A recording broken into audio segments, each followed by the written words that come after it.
Hey everyone, I'm on my last few bottles of kombucha. So this one is made up of raspberries, Saskatoon berries, rhubarb, and so we're gonna make new ones. And right now I'm actually, so these are also we have rose hips here, Saskatoon berry, rhubarb, so that's nice rose hips, and rhubarb and Saskatoon berries. And so I'm just gonna add water here, and I also going to add, so this is our juice that is already cooled down. It has rose hips, rhubarb, Saskatoon berries on here, so and also ginger. So now we're just gonna strain this, and once we strain it, we're ready to put them together in our bottle. So we're going to add half of this hibiscus tea to our mixture. We want to save the half because we need to replace this kombucha juice here that we're going to use. So that's it. So now this is how I put them together. So I will put 1 scoop of hibiscus tea in the bottle here, and also then I will fill this one up with our juice. So that's basically our combination. Is 1 is to 2/3 of the juice. 1 scoop of hibiscus liquid to 2/3 of the juice. And that's one of our jar already done. And then we're gonna put this in our container here, so that we're gonna, this is where we're gonna store it in the dark room temperature. So I'm just gonna do more. Fill this one up. So in this mixture, I'm only using basically just the hibiscus tea kombucha. Just the hibiscus tea kombucha, and that is good enough for it. Then fill it up with juice. Okay, so that I get 2 bottles here. Okay, and I will continue bottling more, and then I'll get back to you. Oops. So I managed to make 4 bottles of kombucha juices. This one, we're gonna store this in a dark room temperature for about 7 to 14 days. And once in a while, we do burp it out so that we can release the carbon buildup in it. So this is a safe bottles. This has big mouth on it. So this one, the pressure actually escapes compared to a beer bottle. If it's a beer bottle, you want to burp the beer bottle almost every day or every other second day, because you don't want the pressure to get built up in the bottle. But this one has big hole, big mouth. So honestly, I don't even have to burp it out every 2 days or 3 days. Okay, so now we're gonna, now as you see that our liquid has went down because we use a lot of juicing here, and this is now how you, what they call feeding the kombucha. So these are the leftover hibiscus tea, and we're just gonna strain it.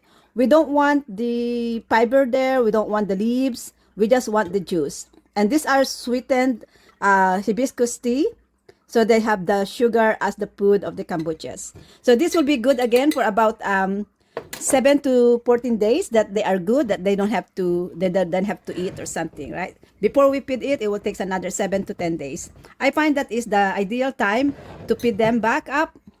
So there is a little bit of something on the bottle, so I'm just gonna wipe down whatever is drying up on the side bottle, because I don't want them to have anything that is side, because they can cause mold if you leave those dirt on the bottle there. So just clean that one up. I also clean up the mouth.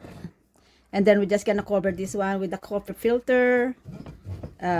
Just that. So just let it there. That is dry it up, and then let's cover it back in the coffee filter. Okay, just dry that one, then cover this one back in. And so this is how I keep this free from they could not. Fruit flies is the number one that I have problem with it. So, and this is how I store them here. So that's it. This will gonna be stored in a dark room temperature. So that's it in there. And you probably know that I have made some black tea. As this black tea was year 2025. I'm starting this one. This one is year 2024, and as you can see, guys, they are not very healthy looking. When you said it's not very healthy, you can see that they are on the bottom. They're on the bottom compared to the new ones. So these are my new ones, and as you can see, my new ones, so that's why I'm trying to raise a new kombucha, because I can see that they are not healthy, right? So now look at the new ones that I started on January 25. Look how healthy they are. All of my kombucha gel is in the top surface. So you can see that, and they have new ones, and the new ones is also looking good. So that's what it is in there. So now let us feed this one with the new kombucha juices that we make. So this one here, these are they love black tea. Black tea is actually their main food, and the hibiscus is just my secondary thing. So I'm gonna put this one here to feed them, and also this one. Okay, so I'm gonna save some black tea to also give my hibiscus tea, because I hasn't they love black tea. So I'm gonna also feed the hibiscus kombucha also with black tea. So this is it, guys. This is how I take care of them, and this is how I maintain them. Okay, like that. I'm just gonna do it. All right, so that's it. So that is our feeding cycle of our kombuchas.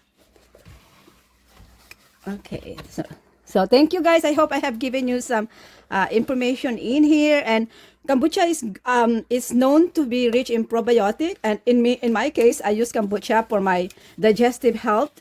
And I find that whenever I don't have my kombucha drink for a day or 3 days, if I skip it for a week, I do find that I develop some abdominal issue and also irregularity, and I'm also feel some bloating. But if I keep drinking kombucha, at least the most is every other day, or honestly, I like it every day, but sometimes I try to stay away from it or something. I'm trying to, when I'm preparing to travel, I slowly will slowly disattach myself from it. So slowly I will cut off to once in every 2 days or something like that, so that I can, when I'm abroad or when I'm traveling, although I'm far away from them, then I will not have problem with my stomach. But I find that if I don't have them, I find that I have some issues.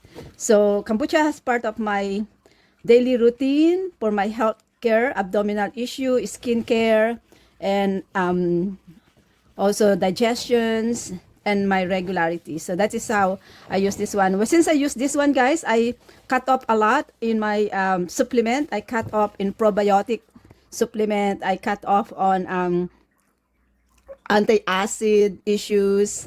I cut off on my some fiber. I used to buy some fiber for regularity. Now I don't have to use them. So this is only the one that I am using. And of course, healthy food. I do more of fruit juices and also more vegetable. So that is my healthy tips, guys. If you are looking for a way to be healthier and to save money as well, because doing kombucha on your own, it's a big savings. It cut off. As I said, I cut off on my supplements. I also cut off on my need to have more of a fiber intake, because kombucha is kind of helping me a lot in that. And especially look at that, my skin is a lot more. It's not so dry. It's a lot more more healthier. As you can see, more of those pliable and more skier. It's not too dry at all. So I love it. Guys, I'm 60 years old, and yet this is only the first few years of my life that I'm actually really enjoying my health situation. My skin is this and I was also able to also grow my nails. Normally before, my nail was so soft and it just breaks by itself, but now look, I can even twist it and it doesn't bend there. So there you go, guys. That is my health tips for you. I hope that I can help you and get you more tips on healthy living at a cheap and prudent way. Bye for now.